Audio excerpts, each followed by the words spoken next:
নতুন করে দাফনের জন্য সিলেটে নেওয়া হয়েছে বিএনপি চেয়ারপারসন ও সাবেক প্রধানমন্ত্রী খালেদা জিয়ার রাজনৈতিক সচিব হারিস চৌধুরীর মরদেহ।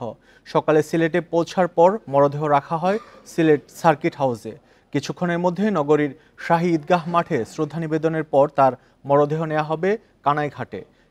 সেখানে বাজার এলাকায় তার প্রতিষ্ঠিত শফিকুল হক চৌধুরী মেমোরিয়াল এতিমখানা চত্বরে রাষ্ট্রীয় মর্যাদায় তার দাফন সম্পন্ন হবে।